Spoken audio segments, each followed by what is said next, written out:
അസ്സലാമു അലൈക്കും വറഹ്മത്തുള്ളാഹി. പുളിഞ്ഞാലിലെ മയ്യത്ത് നിസ്കാര വിവാദവുമായി ബന്ധപ്പെട്ട് പല രൂപത്തിലുള്ള കളവുകളും അനാവശ്യ പ്രചരണങ്ങളും നടക്കുന്നതായി ശ്രദ്ധയിൽപ്പെട്ടിട്ടുണ്ട്. പുളിഞ്ഞാൽ മഹല്ലി നിവാസി എന്ന നിലയിൽ ആ വിഷയം ബോധ്യപ്പെടുത്തൽ ഒരു ബാധ്യത എന്ന നിലക്കാണ് ഈ വോയിസിൽ വരുന്നത്. പുളിഞ്ഞാൽ മയ്യത്ത് നിസ്കാരം തടയൽ തുടർക്കഥയായി കൊണ്ടിരിക്കുകയാണ്. മറ്റു മഹല്ലുകളെ പോലെ ചില ആളുകൾ ചോദിച്ചു, നിങ്ങൾ വേറെ മഹല്ലായി സംവിധാനങ്ങളായി പോയല്ലേ, വീണ്ടും എന്തിനാ ഞങ്ങളെ മഹലിൽ വന്ന് പ്രശ്നം ഉണ്ടാക്കുന്നത്? അല്ലെങ്കിൽ ചില ആളുകൾ പറയുന്നു, മഹലിലെ എല്ലാ അവകാശങ്ങളും വാങ്ങി നിങ്ങൾ പോയതല്ലേ, പിന്നെ എന്തിനാ പ്രശ്നം ഉണ്ടാക്കാൻ വരുന്നതെന്ന്. ഇത് രണ്ടും യാഥാർത്ഥ്യമല്ല എന്നുള്ളതാണ് എന്നെ ശ്രവിക്കുന്ന പുളിഞ്ഞാലിലെ സാധാരണക്കാരായ ഈ വിഷയത്തിലൊന്നും ഇടപെടാത്ത കാര്യങ്ങൾ അറിയാത്തവരോട് പറയാൻ. അതേപോലെ പുറത്തുനിന്നുള്ള ആളുകൾ ഈ വിഷയം കേൾക്കുമ്പോൾ എന്താണ് യഥാർത്ഥത്തിൽ ഇവിടെ സംഭവിച്ചത്? സാധാരണഗതിയിൽ എല്ലാ സ്ഥലത്തും ഉണ്ടാകുന്നത് പോലെ നമ്മുടെ നാട്ടിൽ മഹല്ല് ഭിന്നിക്കാനുള്ള പല കാരണങ്ങൾ ഉണ്ടായിട്ടുണ്ട്. സ്വാഭാവികമായും നമ്മളെ നാരിയത്ത് സ്വലാത്തുകളും ആത്മീയ മജ്ലിസുകളും പഠന ക്ലാസ്സുകളും പല സമയങ്ങളിലായി പല സ്ഥലങ്ങളിലായി ക്രമീകരിക്കപ്പെട്ട് നടന്നുകൊണ്ടിരിക്കുന്ന സാഹചര്യത്തിൽ നമ്മുടെ പ്രവർത്തകന്മാരുടെ വീട്ടിൽ നിന്ന് പോലും അത്തരം കാര്യങ്ങൾ ചെയ്യാൻ സാധിക്കാത്ത രൂപത്തിൽ ഭീഷണികളും എതിർപ്പുകളും വന്നപ്പോഴാണ് ഒരു ആസ്ഥാന കേന്ദ്രം എന്ന നിലയിൽ പുളിഞ്ഞാൽ ടൗണിൽ ഒരു നിസ്കരിക്കാൻ സൗകര്യപ്രദമായ സ്ഥലം ഇല്ല എന്നും കൂടെ മനസ്സിലാക്കിയിട്ട് സുന്നി സെന്ററിന് തറക്കല്ലിടുന്നത്. ആ സുന്നി സെന്റർ തറക്കല്ലിട്ടു. അവിടെ ദർസും അതുപോലെ തന്നെ മതപരമായ കാര്യങ്ങളും സാംസ്കാരിക പ്രവർത്തനങ്ങളും നടന്നു വരുമ്പോൾ അത് പൂട്ടണമെന്നും അവിടുത്തെ ദർസ് അവസാനിപ്പിക്കണമെന്നും തുടങ്ങിയ അവിടെ ക്രിയാത്മകമായി ദീനീപരമായി സാമൂഹ്യപരമായി ഉപകാരപ്പെടുന്ന കാര്യങ്ങൾ നിർത്തിവെക്കണമെന്ന് പറഞ്ഞപ്പോൾ, അതിന് സാധിക്കില്ല എന്ന് പറഞ്ഞപ്പോൾ നിരന്തരമായി മഹല്ലിൽ പ്രശ്നങ്ങൾ ഉണ്ടാക്കിയവരാണ് ഇന്ന് നല്ല പിള്ള ചമയാൻ വരുന്നത്. കൃത്യമായി നമ്മൾ കാര്യങ്ങൾ തിരിച്ചറിയണം. അതേ സമയത്ത് പ്രശ്നങ്ങൾ കലുഷിതമായപ്പോൾ ഒരു ഒരു ഒരു രക്തരൂക്ഷിതമായ പ്രസ്താവനകളിലേക്കോ പ്രയാസങ്ങളിലേക്കോ ഒന്നും നാട് നീങ്ങിപ്പോകരുത് എന്ന് കരുതി സംയമനത്തിന്റെ രൂപത്തിലാണ് നമ്മുടെ നാട്ടിലെ എപി വിഭാഗം ആളുകൾ എപ്പോഴും പ്രവർത്തിച്ചത്. അവസാനമായി നമ്മളെ കബളിപ്പിച്ചുകൊണ്ട് ഒരു ഹിതപരിശോധന എന്ന രൂപത്തിലുള്ള ഒരു ചർച്ചക്ക് വഴിതെളിഞ്ഞു. ഹിതപരിശോധനയിൽ നമ്മൾ നിർദ്ദേശിച്ചത് നിലവിൽ പോകുന്ന രൂപത്തിൽ മഹല്ല് മുന്നോട്ട് പോകണമോ എന്ന് ജനങ്ങളോട് ചോദിക്കാൻ പറഞ്ഞ ചോദ്യത്തിന് പകരം ആദ്യം തന്നെ നിങ്ങൾ EK വിഭാഗമാണോ AP വിഭാഗമാണോ എന്ന ചോദ്യമിട്ട് അങ്ങനെ 300ഓളം വരുന്ന മഹലിൽ 105ഓളം ആളുകൾ ഹിതപരിശോധനയിൽ നിന്ന് മാറി നിന്നു. കാരണം നേരത്തെ പറഞ്ഞതുപോലെയല്ല ഹിതപരിശോധന നടത്തിയത്. അതുകൊണ്ട് തന്നെ ഹിതപരിശോധനയുടെ ഗൂഢമായ ലക്ഷ്യം ഇവിടെ 2 മഹല്ലാക്കലായിരുന്നു. അങ്ങനെ തത്വത്തിൽ അങ്ങനെ ഒരു ഹിതപരിശോധന നടത്തി നാടിനെ 2 മഹല്ലാക്കിയവർ ആണ് ഇന്ന് സംയമനത്തിന്റെയും സമാധാനത്തിന്റെയും വാക്കുകൾ പറയുന്നതെന്ന് ഓർക്കണം. അവസാനമായി നമ്മുടെ പ്രവർത്തകന്മാരെ ജനറൽ ബോഡി അംഗമല്ല ഹിതപരിശോധനയിൽ പങ്കെടുക്കാത്തത് കൊണ്ട്, ഹിതപരിശോധന കബളിപ്പിച്ച് നടത്തിയത് കൊണ്ടാണ് നമ്മളതിൽ പങ്കെടുക്കാതിരുന്നത്. അതുകൊണ്ട് ജനറൽ ബോഡി മെമ്പറല്ല എന്നും അവിടെ വേണമെങ്കിൽ തൂങ്ങിപ്പിടിച്ച് നിൽക്കാമെന്നും രണ്ടാം പൗരന്മാരായിട്ട് കാണുന്ന ഒരു സ്വഭാവം ഉണ്ടായപ്പോൾ സ്വാഭാവികമായും മറ്റ് സ്ഥലങ്ങളിൽ ഉണ്ടായതുപോലെ ഒരു രക്തം ചിന്തിയോ അല്ലെങ്കിൽ കലാപങ്ങൾ ഉണ്ടാക്കിയോ ഒരു പ്രതിസന്ധി ഉണ്ടാകണ്ട എന്ന് കരുതി പല സമയങ്ങളിലായി നമ്മളെയും കൂടി പരിഗണിക്കണമെന്ന് നടത്തിയ ചർച്ച ഫലവത്താകാതെ പോയപ്പോഴാണ് നമ്മൾ ഒരവകാശവും വാങ്ങാതെ, അത് പറയുമ്പോൾ ഈ മഹലിൽപ്പെട്ട ആളുകളുടെ കുടുംബങ്ങൾ നേരിട്ട് കൊടുത്ത ഇവിടെ വഖഫ് സ്വത്തുകൾ ഈ മഹലിലുണ്ട്. അതുപോലെ തന്നെ അവരുടെ പൂർവികർ, ഞങ്ങളുടെയൊക്കെ പൂർവികർ ഇവിടെ അധ്വാനിച്ചുണ്ടാക്കിയ പള്ളിയും സംവിധാനങ്ങളും ഉണ്ട്.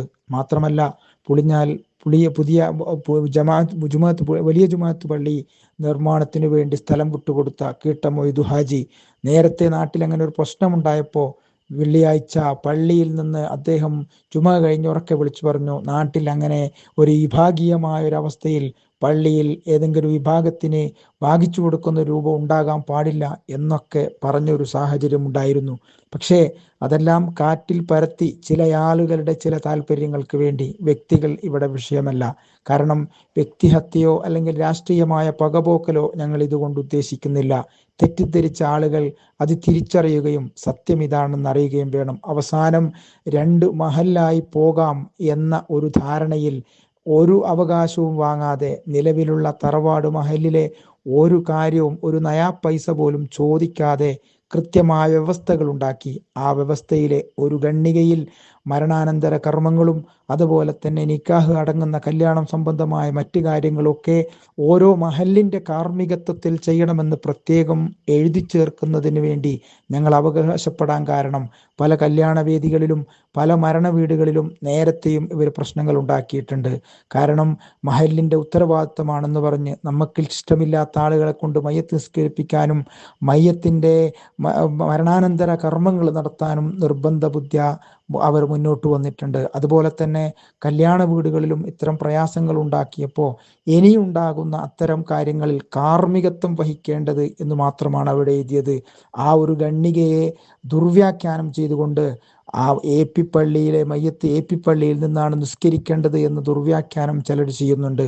പക്ഷേ അന്നത്തെ വ്യവസ്ഥയിൽ തന്നെ എഴുതി ചേർക്കാൻ പറയുകയും തലേ രാത്രി നടത്തിയ ചർച്ചയിൽ ജുമഅത്ത് പള്ളിയിൽ വെച്ചുകൊണ്ട് രണ്ടു കൂട്ടരുടെയും മയ്യത്ത് നിസ്കരിക്കാനുള്ള സൗകര്യം അതുമാത്രമാണ് AP വിഭാഗം ആവശ്യപ്പെട്ടത്. അങ്ങനെ പിറ്റേന്ന് വന്ന ആ ഒരു മസ്ലഹത്ത് ചർച്ചയിൽ അത് എഴുതാതെ വന്നപ്പോൾ അത് എഴുതണമെന്ന് വാശി പിടിച്ചപ്പോൾ രണ്ട് വിഭാഗത്തിലെയും ജില്ലാ നേതാക്കന്മാർ മധ്യസ്ഥം വഹിച്ചിട്ട് ഒരു കുട്ടിയുടെയും മയ്യത്ത് പള്ളിയിൽ തടയില്ല, അത് അള്ളാഹുവിൻ്റെ ഭവനമാണ്, അതുകൊണ്ട് ഞങ്ങൾ ജീവിച്ചിരിക്കുന്ന കാലത്ത് അത്തരം കാര്യങ്ങൾ ഉണ്ടാകില്ല എന്ന് ഉറപ്പ് പറഞ്ഞ വാക്കാൽ ഉറപ്പ് പറഞ്ഞു. അത് വ്യവസ്ഥയിൽ എഴുതണ്ട, അതെല്ലാവർക്കും അറിയുന്ന കാര്യമാണ്, ബുദ്ധിയുള്ളവർ അങ്ങനെ ചെയ്യില്ലല്ലോ എന്നു പറഞ്ഞ് ഉറപ്പിച്ച ഒരു സംഭവമായിരുന്നു അത്. അതുകൊണ്ട് മാത്രമാണ് അന്ന് അങ്ങനെ വ്യവസ്ഥയിൽ രേഖാമൂലം എഴുതാതെ പോയത്. എന്തുകൊണ്ടാണ് വീണ്ടും അത്തരത്തിൽ ഒരു കാര്യം പറയുന്നത്? പുടിഞ്ഞാൽ സുന്നി മഹൽ ഉണ്ടാക്കാൻ വേണ്ടിയല്ല സുന്നി സെന്റർ ഉണ്ടാക്കിയത്. ആ സ്ഥാപനം ആർക്ക് വന്ന് കണ്ടാലും അറിയാം, പള്ളിയുള്ളത് ഇന്ന് നിസ്കരിക്കാൻ സൗകര്യപ്പെടുത്തിയ പള്ളിയുള്ളത് 1-ാം നിലയിലാണ്. 1-ാം നില ഗ്രൗണ്ട് ഫ്ലോർ കഴിഞ്ഞ് അതിൻ്റെ 1-ാം നിലയിലാണ് പള്ളി ക്രമീകരിച്ചിരിക്കുന്നത്. അതുപോലെ തന്നെ ഈ 2 മഹല്ലായി പിരിഞ്ഞതിന് ശേഷവും അവിടെ ജുമുഅ തുടങ്ങിയിട്ടുണ്ടായിരുന്നില്ല. കൊറോണ കാലത്ത് അനിവാര്യമായി വന്ന ഒരു സമയത്ത് മാത്രമാണ് ആളുകൾ പരിമിതപ്പെടുത്തിക്കൊണ്ട് ജുമുഅ തുടങ്ങണമെന്ന് പറഞ്ഞപ്പോൾ എല്ലാ പള്ളിയിലും നടന്നതുപോലെ നമ്മളെ സുന്നി മഹല്ല് പള്ളിയിലും അന്നാണ് ജുമുഅ തുടങ്ങിയത്. അതുപോലെ അത്തരത്തിലുള്ള ഒരു കാര്യവും നടത്താനോ അല്ലെങ്കിൽ ജുമുഅ തുടങ്ങാനോ മറ്റ് സംവിധാനത്തിനു വേണ്ടിയുള്ളതല്ല, മറിച്ച് ടൗണിൽ വരുന്ന ആളുകൾക്ക് നിസ്കരിക്കാനുള്ള ഒരു സൗകര്യം എന്നുള്ളതാണ് അതിൽ നമ്മൾ കണ്ടത് ഒരു കാര്യം മാത്രം. ആ ഒരു കാര്യം എല്ലാവരും കൃത്യമായി മനസ്സിലാക്കണമെന്നും അതുകൊണ്ടാണ് മയ്യത്ത് നിസ്കാരം അതൊരു അവകാശമായതുകൊണ്ട് ആ മഹല്ലു പള്ളിയിൽ നിന്ന് തന്നെ നിസ്കരിക്കണമെന്ന് ആവശ്യപ്പെടുകയും അങ്ങനെ നടന്ന മയ്യത്ത് നിസ്കാരത്തിന് പുടിഞ്ഞാൽ മഹല്ലിൽ അദ്ദേഹത്തിൻ്റെ മകനോട് അന്വേഷിച്ച് അവരുടെ സമ്മതം വാങ്ങി, അതേപോലെ കുടുംബക്കാരുടെ സമ്മതം വാങ്ങിയാണ് പുടിഞ്ഞാൽ മഹല്ല് പള്ളിയിൽ മയ്യത്ത് നിസ്കരിക്കാൻ വേണ്ടി കൊണ്ടുവന്നത്. ചില ആളുകൾ ദുഷ്പ്രചരണം നടത്തുന്നുണ്ട്. പുറത്തു നിന്ന് വന്ന ആളുകളാണ് അവിടെ കലാപമുണ്ടാക്കിയത്, കുഴപ്പമുണ്ടാക്കിയത്. മഹല്ലിലെ AP വിഭാഗത്തിനോ EK വിഭാഗത്തിനോ അങ്ങനെ പ്രശ്നം ഉണ്ടായിട്ടില്ല എന്ന് ഇന്നലെ കണ്ട ദൃക്സാക്ഷികൾക്ക് കൃത്യമായിട്ടും അറിയാം. പുളിഞ്ഞാൽ മഹല്ലിലെ AP വിഭാഗത്തിൽപ്പെട്ട ആളുകൾ തന്നെയാണ് മയ്യത്ത് നിസ്കരിക്കുന്നതിന് വേണ്ടി പള്ളിയിലേക്ക് വന്നതും. അതേപോലെ അപാലവൃദ്ധം ജനങ്ങൾ അന്ന് കൂടിയ ഒരുപാട് ആളുകൾ നിസ്കരിക്കാൻ വേണ്ടി വന്നു. പക്ഷേ ലൈറ്റ് ഓഫ് ആക്കിയതും അതുപോലെ തന്നെ മയ്യത്തിനു വേണ്ടി പിടിവലി കൂടിയതും മറ്റ് മഹല്ലിലെ EK വിഭാഗത്തിലെ ആളുകളാണ് എന്നുള്ളതിൽ യാതൊരു സംശയവുമില്ല.